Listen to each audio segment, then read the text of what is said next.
হবে। কর্মক্ষেত্রে প্রধান শিক্ষক প্রধান শিক্ষিকাদের সুরক্ষা দিতে হবে। বহিরাগত বিদ্যালয়গুলিকে বহিরাগত হস্তক্ষেপ থেকে মুক্ত করতে হবে।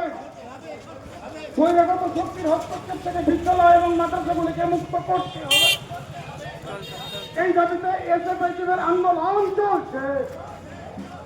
এসএফআইএম জিন্দাবাদ। এসএফআইএম মুর্শিদাবাদ জেলা শাখা জিন্দাবাদ।